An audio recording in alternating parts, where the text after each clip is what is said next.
ഈ ഒരു വീഡിയോ എല്ലാവർക്കും വേണ്ടിയിട്ടുള്ളൊരു വീഡിയോ അല്ല.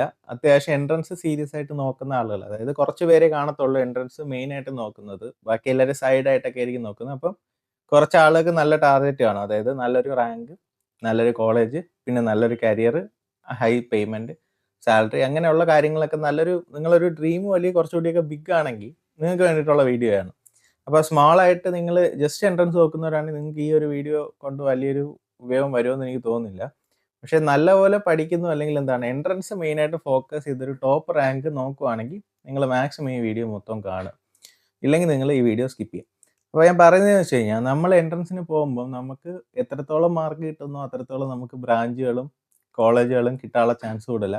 അതനുസരിച്ചായിരിക്കും നമ്മുടെ മുന്നോട്ടുള്ളൊരു പോക്ക്, കരിയറിൻ്റെ ഒരു പോക്ക്. അതായത് നാട്ടിലെ അടുത്തുള്ളൊരു പ്രൈവറ്റ് കോളേജിൽ പോയി കഴിഞ്ഞാൽ കിട്ടുന്നത് ചിലപ്പോൾ ഒരു ചെറിയൊരു ലെവലിലായിരിക്കും. അല്ലെങ്കിൽ ഒരു ഗവൺമെന്റ് കോളേജ്, CET പോലുള്ള കോളേജ്, അല്ലെങ്കിൽ എന്താണ് ക്യുസാറ്റ് പോലുള്ള കോളേജിൽ പോയി കഴിഞ്ഞാൽ അവിടുത്തെ ഒരു ഡ്രീം അല്ലെങ്കിൽ ആ ഒരു വേറെ രീതിയിലായിരിക്കും ഡൈവേർട്ട് ചെയ്ത് പോകുന്നത്. ഇപ്പം മറൈൻ എഞ്ചിനീയറിംഗ്, ഷിപ്പ് ബിൽഡിംഗ് ഒക്കെ എടുത്തു കഴിഞ്ഞാൽ ഇന്റർനാഷണൽ ലെവലിലായിരിക്കും നിങ്ങളുടെ പ്ലേസ്മെന്റ് പോകുന്നത്. പക്ഷേ നാട്ടിൽ അടുത്തൊരു കോളേജിൽ പോയി കഴിഞ്ഞാൽ നിങ്ങൾ ചിലപ്പോൾ ഒരു അടുത്തുള്ളൊരു IT കമ്പനി ആ ഒരു രീതിയിലോട്ടായിരിക്കും പോകുന്നത്. അപ്പം നിങ്ങൾ പിന്നീട് എങ്ങനെ ഫോക്കസ് ചെയ്യുന്നു എന്നുള്ളതിന് നിങ്ങളുടെ എൻട്രൻസ് ഒരുപാട് ഹെൽപ്പ് ചെയ്യും. ഇവിടെ പറയുന്ന കാര്യം എന്ന് വെച്ച് കഴിഞ്ഞാൽ ഈ ക്വസ്റ്റ്യനിലല്ല കാര്യം. ഈ ക്വസ്റ്റ്യൻ കൊണ്ട് ഞാൻ പറയാൻ ഉദ്ദേശിക്കുന്നത്, നിങ്ങൾ ബോർഡിന് പഠിച്ച രീതിയിലാണെങ്കിൽ നിങ്ങൾ ഓപ്പൺ ചെയ്യുമ്പോൾ എങ്ങനെയായിരിക്കും? നിങ്ങൾ നോർമലി ഇതിനെ ഓപ്പൺ ചെയ്യും. ഇല്ലെങ്കിൽ നിങ്ങൾക്ക് എലമെന്ററി ഓപ്പറേഷൻ യൂസ് ചെയ്യും. അപ്പോൾ നിങ്ങൾ എങ്ങനെ ഈ കാര്യങ്ങൾ പ്രാക്ടീസ് ചെയ്ത് പഠിച്ചു വെക്കുന്നു എന്നുള്ളതാണ് നിങ്ങളുടെ ടൈം സേവ് ചെയ്യുന്നത്. അതായത് ഇപ്പം നിങ്ങൾക്ക് സമയം സേവ് ചെയ്ത്, അതായത് ഈ ക്വസ്റ്റ്യൻ നിങ്ങൾ നോർമലി ഒരു സമയം എത്ര എടുക്കും എന്നുള്ളത് നോക്കുക. അതായത് നിങ്ങൾ ജസ്റ്റ് ഈ വീഡിയോ പോസ്റ്റ് ചെയ്തിട്ട് നിങ്ങൾ ചെയ്യുക.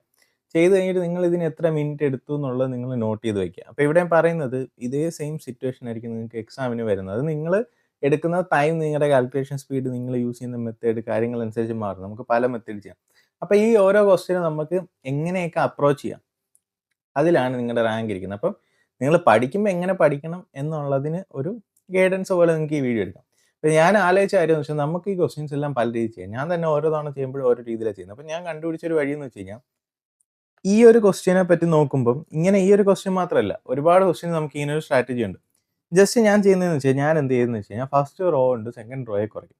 അപ്പോൾ ഫസ്റ്റ് റോ ഉണ്ട് സെക്കൻഡ് റോയെ കുറയ്ക്കുക എന്ന് വെച്ച് കഴിഞ്ഞാൽ, ഇതുകൊണ്ട് ഇതിനെ കുറച്ച് കഴിഞ്ഞാൽ നമുക്ക് കിട്ടുന്നതെന്ന് വെച്ച് കഴിഞ്ഞാൽ 1 2 -1 ഇത് കുറയ്ക്കുമ്പോഴത്തേക്കും -3 1 പോയി കഴിഞ്ഞാൽ -4, 4 2 പോയി കഴിഞ്ഞാൽ 2, കെയിൽ നിന്ന് -1 കുറച്ച് കഴിഞ്ഞാൽ k+1, -4 2 6 = 0. ഇനി ഒരു ഡിറ്റർമിൻ്റെ 2 റോ സെയിം ആയി കഴിഞ്ഞാൽ ഡിറ്റർമിൻ്റെ വാല്യൂ ഈക്വൽ ആവും. അപ്പോൾ ഇത് രണ്ട് ഈക്വൽ. ജസ്റ്റ് ഈ k+1ന്റെ വാല്യൂ 6 ആയി കഴിഞ്ഞ് കഴിഞ്ഞാൽ കെയുടെ വാല്യൂ 5 ആയല്ലേ പറ്റത്തുള്ളൂ, 6 എന്ന് കുറച്ച് കഴിഞ്ഞാൽ. അപ്പോൾ ഇവിടെ ശ്രദ്ധിക്കേണ്ട കാര്യം എന്ന് വെച്ച് കഴിഞ്ഞാൽ, ഞാൻ ഇങ്ങനെ വന്ന് കുറേ കാര്യങ്ങൾ കൊണ്ട് എക്സാം എഴുതുമ്പം നിങ്ങൾ ഈ ക്വസ്റ്റ്യൻ എടുത്ത 3 മിനിറ്റ് ആണെങ്കിൽ എനിക്കിവിടെ സെക്കൻഡ്സ് കൊണ്ട് കിട്ടി. അപ്പം ഞാൻ ഈ ഒരു ക്വസ്റ്റ്യൻ നിങ്ങൾ എടുക്കുന്ന സമയം ഞാൻ എടുത്ത സമയം കൂടി നിങ്ങൾ കാൽക്കുലേറ്റ് ചെയ്ത് നോക്കി കഴിഞ്ഞാൽ, നിങ്ങൾ ഈ ഒരു ക്വസ്റ്റ്യൻ ചെയ്ത സമയത്ത് ഞാൻ എത്ര ക്വസ്റ്റ്യൻ ചെയ്യും, അല്ലെങ്കിൽ നിങ്ങൾ എഴുതുന്ന സമയത്ത് നിങ്ങൾ കൂടെയുള്ള ആളുകൾ എത്ര ക്വസ്റ്റ്യൻ ചെയ്യും. അപ്പോൾ ഇതിലാണ് നിങ്ങളുടെ റാങ്ക് ഇരിക്കുന്നത്. അവിടെ ഈ ഒരു കാര്യമാണ് എൻട്രൻസ് ഒരു ഹൈ റാങ്കിൽ കോമ്പറ്റീഷൻ ആക്കുന്നത്. ലോ റാങ്കിൽ ഇതല്ല കോമ്പറ്റീഷൻ ആക്കുന്നത്. കീമാണെങ്കിൽ നിങ്ങൾ +2 മാർക്കിനാണ് കൂടുതൽ ഇമ്പോർട്ടൻസ്. ഹയർ കോളേജ് അല്ലെങ്കിൽ ഹൈ ആയിട്ടുള്ള റാങ്കാണ് നിങ്ങൾ അണ്ടർ 1000 അല്ലെങ്കിൽ അണ്ടർ 2000 റാങ്കൊക്കെ.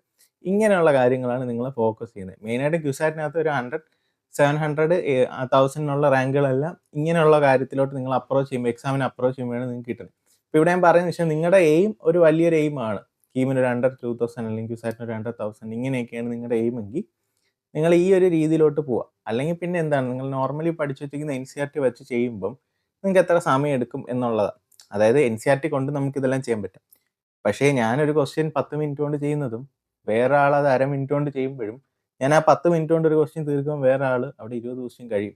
അപ്പോൾ അവിടെ ചെയ്യുന്ന സ്കോർ എന്ന് പറഞ്ഞാൽ 20 ടൈംസ് പ്രൊഡക്റ്റീവാണ്. പിന്നെ വേറെ കാര്യം ആലോചിക്കേണ്ടതെന്ന് വെച്ചാൽ, ഞാൻ എത്രത്തോളം പേപ്പർ വർക്ക് എടുത്തു. നമുക്ക് എൻട്രൻസിന് പേപ്പർ വർക്ക് എടുക്കാനുള്ള സമയമില്ല, പേപ്പറില്ല, ആ ഒരു മെൻറ്റാലിറ്റിയിലല്ല, ടൈം ഇങ്ങനെ റഷ് ചെയ്ത് പോകും. അപ്പോൾ ഇങ്ങനെയുള്ള കാര്യം എന്ന് വെച്ച് കഴിഞ്ഞാൽ, നമ്മൾ പേപ്പർ വർക്ക് എടുക്കും തോറും നമ്മുടെ ബ്രെയിൻ കുറേ എക്സോസ്റ്റ് ചെയ്ത് പോകും. നമ്മൾ എപ്പോഴത്തേക്കും ആ ഒരു മൈൻഡ് സെറ്റിൽ നമ്മൾ എത്രത്തോളം ഫ്രഷ് ആയിട്ട് എക്സാമിന് കീപ്പ് ചെയ്യാൻ പറ്റും. അതായത് ഈ ഒരു ക്വസ്റ്റ്യൻ ഞാൻ ഫുള്ള് ചെയ്ത് കഴിഞ്ഞു, പക്ഷേ ഞാൻ എക്സോസ്റ്റഡ് ആയിട്ടില്ല, എനിക്കൊരു ക്വസ്റ്റ്യൻ ചെയ്ത പോലും ഫീൽ ഇല്ല. കാരണം എന്ന് വെച്ച് കഴിഞ്ഞാൽ, എൻ്റെ മനസ്സിൽ ഞാൻ ഈവൻ ഒരു സിംഗിൾ മൾട്ടിപ്ലിക്കേഷൻ പോലും ചെയ്യില്ല. പക്ഷേ നോർമലി ചെയ്യുവാണെങ്കിൽ നമ്മൾ എന്ത് ചെയ്യും, നമ്മൾ ഫസ്റ്റ് വാല്യൂ എടുക്കും. നമ്മൾ നോർമലി ചെയ്യുവാണെങ്കിൽ എങ്ങനെ എടുക്കും, നമ്മൾ ഫസ്റ്റ് വാല്യൂ എടുക്കും, പിന്നെ ഇതും ക്രോസ് ചെയ്യാൻ നിൽക്കും. 24 -2k, ഇനി അടുത്ത എടുക്കും -2 ഇൻറ്റു, പിന്നെ അടുത്ത നമ്മൾ ക്രോസ് ചെയ്യുമ്പോൾ നമ്മൾ -18 എടുത്തു, പിന്നെ +4k എടുത്തു, പിന്നെ നമ്മൾ അടുത്ത് എടുക്കും, -1 എടുത്തു. പിന്നെ നമ്മളിങ്ങനെ ചെയ്യുമ്പോൾ നമ്മളുടെ മനസ്സിലെന്താണ് അത്രയും നമ്മൾ എക്സോസ്റ്റീവ് ആയിട്ട് പോകും. അപ്പോൾ ഈ എക്സോസ്റ്റ് ആവുന്ന മെത്തേഡ് അല്ലെങ്കിൽ ഇത്രയും കാൽക്കുലേഷൻ വരുമ്പോൾ നമ്മുടെ മനസ്സ് ഓട്ടോമാറ്റിക്കലി നമ്മുടെ ബ്രെയിൻ അവിടെ എനർജി ലൂസ് ചെയ്തുകൊണ്ടിരിക്കും. അപ്പോൾ ഒരു കാര്യം എന്ന് വെച്ചാൽ നമ്മൾ ചെയ്യുന്നത് മാത്രമല്ല, നമ്മുടെ എനർജി സേവ് ചെയ്യുന്നത് ഒരു വലിയ ഫാക്ടർ. അപ്പോൾ ഇങ്ങനെയുള്ള മെത്തേഡ്സ് നിങ്ങൾ കീപ്പ് ചെയ്താലേ നിങ്ങൾക്ക് വലിയ റാങ്കിലോട്ട് പുഷ് ചെയ്യാൻ പറ്റും. അതായത് ഞാൻ പറഞ്ഞത് വലിയ റാങ്കുകൾ നോക്കുന്നവർക്ക് ഇങ്ങനെയുള്ള സ്മാർട്ടായിട്ട് നിങ്ങൾ കുറച്ച് ചിന്തിക്കണം. എല്ലാവരെ കൊണ്ടും എപ്പോഴും ചിന്തിക്കണമെന്ന് പറ്റത്തില്ല. അപ്പോൾ നിങ്ങൾക്ക് പറ്റുന്ന ആളുകളാണെങ്കിൽ നിങ്ങൾ ഈ ഒരു രീതിയിലോട്ട് ഡൈവേർട്ട് ചെയ്യുക, അല്ലെങ്കിൽ ഇങ്ങനെയുള്ള മെത്തേഡ്സ് തപ്പിപ്പിടിച്ച് കണ്ടുപിടിച്ച് ചെയ്യുക. അപ്പോൾ ഇങ്ങനെയുള്ള അതായത് നിങ്ങൾ ചെയ്യുന്ന മെത്തേഡ്സ് നിങ്ങൾ നോർമൽ നിങ്ങൾക്കൊരു ക്വസ്റ്റ്യൻ പല രീതിയിൽ ചെയ്യാം. നമുക്കിത് നോർമൽ NCERT ചെയ്യാം, സാറസ് മെത്തേഡ് ഇടാം, എലിമെന്ററി ഓപ്പറേഷൻ ഇട്ടിട്ട് സാറസ് മെത്തേഡ് ഇടാം. ഇല്ലെങ്കിൽ ഈ രീതിയിൽ ഡയറക്റ്റ് ചെയ്യാം. ക്വസ്റ്റ്യൻസിനകത്ത് ഓരോ ക്വസ്റ്റ്യനകത്ത് വരുന്ന ഓരോ ചെറിയ ചെറിയ മൈന്യൂട്ട് കാര്യങ്ങൾ നോട്ട് ചെയ്തിട്ട് അതിന് ആ ഒരു കീ പോയിന്റ് കണ്ടുപിടിച്ച് പെട്ടെന്ന് സോൾവ് ചെയ്യാൻ പറ്റും. അതാണ് ക്വസ്റ്റ്യൻ. അത് കിട്ടിക്കഴിഞ്ഞ് കഴിഞ്ഞാൽ നിങ്ങൾക്ക് അവിടെ റാങ്ക് ആയി. കാരണം എന്ന് വെച്ച് കഴിഞ്ഞാൽ ഞാൻ ഈ കാണിച്ചെന്നില്ലേ, ടൈം ഒരു വലിയ ഫാക്ടറാണ്.